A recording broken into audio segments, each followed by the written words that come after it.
you are here, my voice, you will hear the sound of airplanes. Every second you walk on the street, you put your hold on your hands and walk.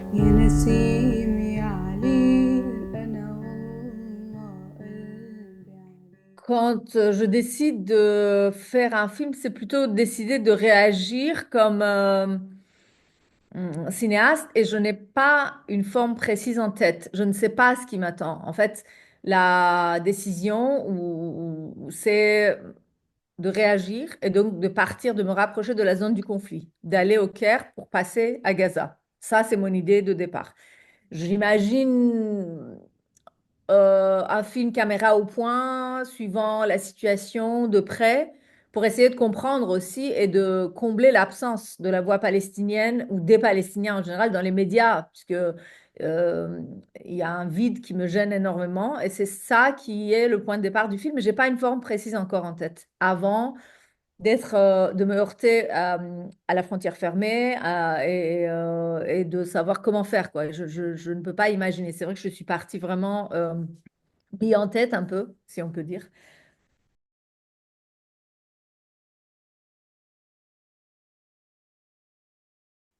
Techniquement, mon sentiment, enfin, je suis convaincue qu'il faut se mettre à la même hauteur, c'est-à-dire filmer le téléphone avec un autre téléphone, un dispositif qui est à hauteur enfin, égale pour nous deux. Je sais que c'est comme ça qu'elle est connectée. Je sais que c'est via le téléphone que je peux me connecter avec elle, à elle. Et je me dis qu'il me faut la même chose de ce côté, enfin, enfin, des deux côtés et que tout le processus soit ainsi. J'ai pas encore comment dire, c'est plus un sentiment et une conviction. J'ai pas d'analyse intellectuelle de ce que je fais, mais j'en suis convaincue. Le sentiment est assez fort. Et je sais aussi qu'il faut que je filme tout. Ça aussi, ça me paraît, dans les quelques échanges qu'on a eus, parce que très vite après l'échange Skype audio, c'est comme un coup de fil, disons, qu'on a eu, j'ai une dernière question et j'essaie de la rappeler et le numéro est déjà bloqué par Skype. Donc, je réalise que c'est absolument fragile, instable, que ça peut s'arrêter à n'importe quel moment, etc. Donc, quand je me prépare pour la voir pour la première fois, je me dis, il faut que je filme le plus possible et que tout soit clair. Donc, dès le début, je lui décris ma démarche, je lui dis qui je suis. Donc, une partie de ça est dans le film, pas tout, puisque c'est très long. Donc, il y a du montage, évidemment, mais c'est ça, en fait. Et on avance chemin faisant. C'est-à-dire que je filme le cheminement, notre introduction, la façon dont ça se passe, et je réalise assez rapidement, en fait, bah, dès la première conversation, je sais que c'est quelque chose de vraiment spécial qui se passe entre nous.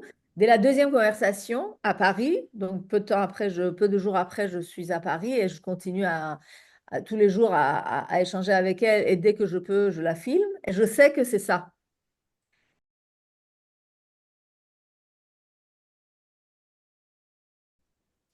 Je peux pas dire que c'est à 100%, comment dire, que je réalise à 100% que c'est ça, puisque évidemment le film se fait en filmant et se fait en montant. Euh, il y a une transformation. Mais j'ai une certitude assez grande que ça va être une grande partie du film, ces conversations. Alors, à l'image, il y a d'autres choses aussi. C'est intéressant de dire qu'il y a mon image, mon icône, avec laquelle je joue. Je la fais disparaître, je la fais revenir, et justement, je le fais à l'image. Je ne m'interdis pas, je joue avec mon image à l'image pendant que je filme. Et je trouve que c'est intéressant, ça j'en ai conscience déjà en le faisant. Parfois, je veux disparaître, donc je la dégage. Parfois, je veux la faire revenir pour qu'on voit mon visage pendant que on se parle. Donc, mon visage est là aussi. Évidemment, il y a ma voix, bien entendu, puisque ce sont des échanges. Je décide aussi de laisser la guerre hors champ, donc dans le champ sonore, mais pas visuel. À part les quelques images, les quelques moments où je lui demande d'aller à la fenêtre et de me montrer ce qu'elle voit, en fait, je me focalise pas uniquement sur son visage. Je dirais que, pour être plus juste, je me focalise sur ses sensations, sur ce qu'elle ressent. sur ce qu'elle me transmet. Ce qu'elle me transmet passe par son visage, passe par sa voix et ses mots, passe par les textes qu'elle m'envoie, ses photos, sa photographie, et des vidéos que je lui demande de faire. Elle ne faisait pas de vidéographie au moment où je l'ai connue. Elle a commencé à en faire pour moi, pour le film. Et je l'ai guidée. Donc, je lui demande, donc elle m'en envoie plein quand elle peut, mais des vidéos de courte durée, ce sont des choses qui sont assez serrées. Je lui demande de prendre du recul. Et peu à peu, on arrive à cette, comment dire, à définir ce que je veux, à savoir un long plan séquence qu'elle met du temps à faire, qui est le plan séquence qui finit quasiment le film, qui était en fait à la fin du film, avant sa disparition, avant l'assassinat de Fatem. Le film finissait sur ce plan séquence. Et donc, ce sont toutes des choses qui viennent de sa part et qui complètent un paysage qui est principalement centré sur son visage, visuellement, effectivement. Et je peux dire que son visage devient Gaza. Le visage devient un territoire qui nous donne le, le là, qui nous donne à sentir ce qui se passe en dehors de sa chambre, à l'extérieur, avec le son, évidemment.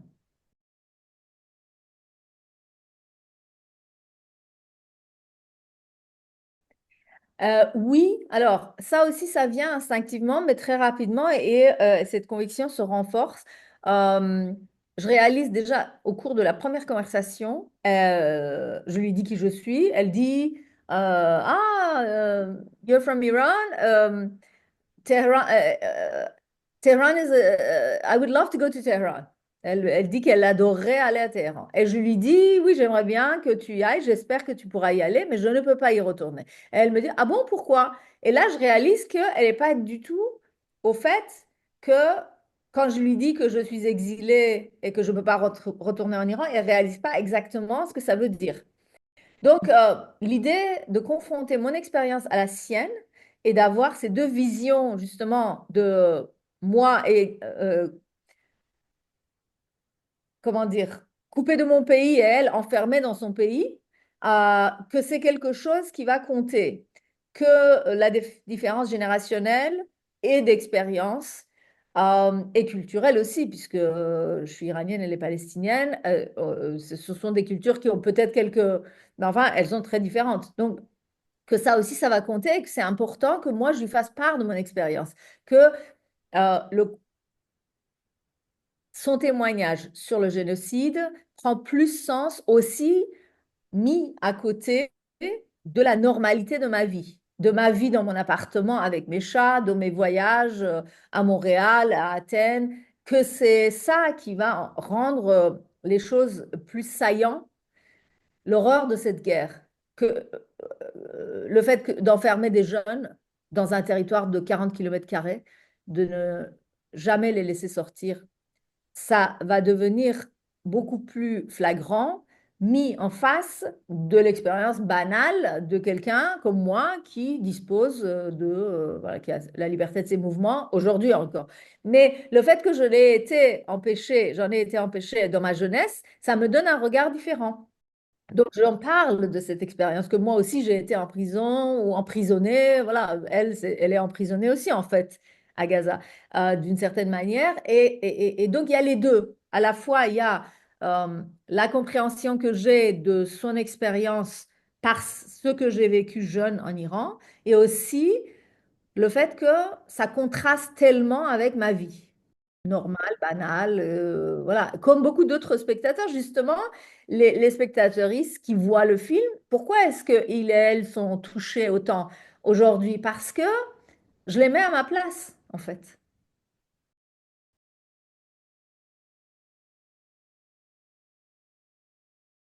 Alors, d'abord, très simple, le son provient des enregistrements que j'ai faits. Il y a pas d'autre, il y a pas de micro supplémentaire. Enfin, au début, j'ai essayé, puis je me suis dit qu'en fait, ça n'avait pas de sens parce que de la même manière que la fragilité de l'image et de la communication, et des connexions devait se faire sentir, de la même manière, le son devait rester aussi fragile. Alors après, ça ne veut pas dire qu'on n'a pas nettoyé le son ensuite, ça ne veut pas dire qu'on n'a pas retravaillé, mais au départ, la prise de son principale, c'est celle qui vient avec l'image, les vidéos.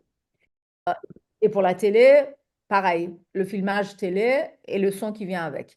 Ensuite, bon, bah, il y a des messages audio qu'elle m'envoie que j'utilise dans le film. Je lui ai demandé aussi de m'envoyer des ambiances sonores de Gaza qu'elle a enregistrées avec son téléphone. Donc, je lui dis, est-ce que tu peux me faire des ambiances jour, nuit, qu'est-ce que tu entends?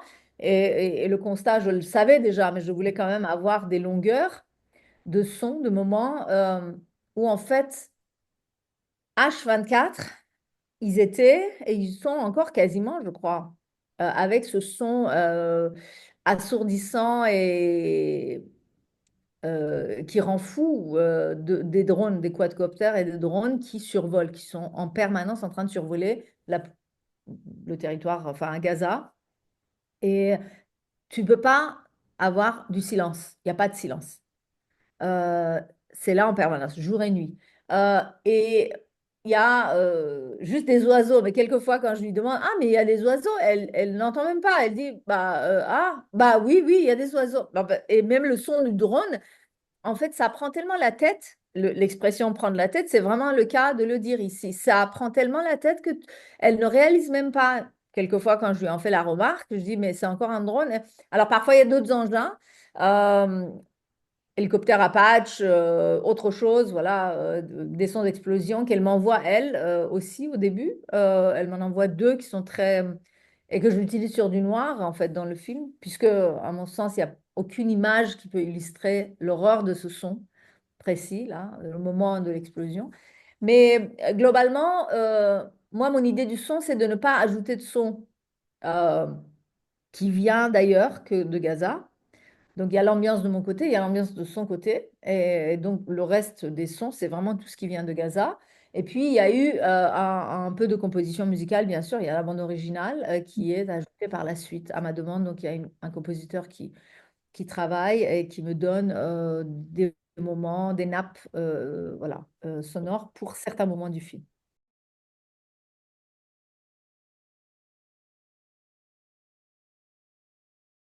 Disons que j'ai peut-être conscience au moment où, pendant toute la fabrication du film, que c'est quelque chose d'assez exceptionnel que je suis en train de faire de par la forme que j'ai choisie. J'en ai conscience. Je sais que ça ne s'est jamais fait, de par la distance que j'ai avec mon sujet, ma, ma distance physique, de par la durée que je prends, le temps que je prends pour tourner, la durée que je me donne pour le film. J'avais eu des versions plus longues, mais enfin, là, je suis quasiment à 2 heures. C'est déjà aussi pour une facture ou, disons, un type d'image qui est aussi réduit, une panoplie d'images qui est... Mais je suis persuadée que ça se tient. Et je suis consciente aussi du fait qu'on n'a pas des témoignages de cette façon aussi directe qui viennent du Gaza. Euh, je sais qu'elle est quelqu'un d'extraordinaire de par sa présence à l'image et que nos échanges sont quand même forts. Mais je ne peux pas du tout imaginer l'impact que ça va avoir, l'accueil qu'on va avoir. Je ne suis absolument pas, mais je veux dire, impossible à imaginer, même concevoir qu'elle va être ciblée. Déjà que le film va être sélectionné à Cannes par la CID et que le lendemain de l'annonce, elle va être ciblée. Elle va être tuée dans une attaque ciblée avec toute sa famille. Impossible d'imaginer ça, impossible. Et évidemment, après, comment imaginer l'impact? Comment imaginer l'impact? Bien entendu, je pense que ça va faire beaucoup de bruit. On parle encore avec beaucoup de difficultés de la situation à Gaza. Le mot génocide est employé très rarement.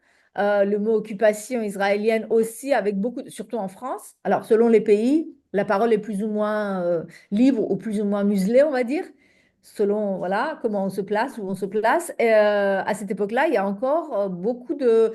C'est après l'assassinat de Fatem que les quasi 400 personnalités de cinéma signent la pétition à la veille du démarrage de Cannes en demandant de casser le silence. Tout ça, ça a lieu entre mi-avril et mi-mai. À ce moment-là, on n'y est pas du tout. Il y a eu No Other Land avec tout ce qu'on connaît. Mais il y a eu l'Oscar, mais il y a eu aussi l'assassinat, il y a eu l'arrestation de Hamdan Bellal et les coups qu'il a reçus et tout ce qu'il a. Voilà, il y a eu toute l'intimidation de l'équipe de ce film. Euh, L'assassinat de Aoudé donc, aura lieu après. Je pense que ça vient un peu après. Mais tout ça, ce sont des faits extraordinaires qui, normalement, n'ont pas lieu dans le monde du cinéma que l'on connaît, tel que l'on connaît. Et cette année-là, paradoxalement, alors que depuis Berlin, la directrice du Festival de Berlin est aussi euh, la direction de Cannes disent qu'ils veulent des festivals apolitiques parce que l'art et la politique doivent être séparés, ce sont les éditions, en tout cas à Cannes, c'est l'édition la plus politique ou politisée que l'on connaît, à mon sens, depuis longtemps. Parce que la situation le veut, parce qu'on est en train, l'opinion publique est tiraillée. En fait, nous, en tant qu'humains, avant même d'être artistes, en tant que citoyens et citoyennes, on est tiraillés par ce qu'on voit, par ce qu'on perçoit dans les médias et qu'on ne nous laisse pas dire. Il n'y a pas d'espace de parole. Donc, le film, il fait quoi? Il est clivant, forcément, puisque c'est un... mais en même temps, pas tant que ça, parce que les gens, quand ils voient le film, ils sont effondrés. Les spectateurs, ils sont effondrés, sont émus. Euh, J'en ai la preuve quand je suis là, mais même quand je suis pas là, je reçois les messages. Les gens me trouvent, m'écrivent et tout ça dès le début. Dès le début, avant même que le film soit montré, juste avec l'extrait, avec la photo de Fatem, avec la bande-annonce, les gens, avant même de voir le film, je reçois des messages. Et je crois que ce que le film fait et qui est nouveau aussi, c'est qu'il ouvre un espace de parole pour parler, juste pour parler et pleurer. Euh, on avait manqué d'un espace où on pouvait exprimer nos émotions face à ce génocide. Et je crois que un des premiers, enfin, films, et peut-être le premier qui a vraiment rendu ça possible en ouvrant un espace de parole, c'est Put Your Soul. À cause de la façon dont le film était tourné, à cause de la présence de Fatima à l'image et à cause de nos échanges.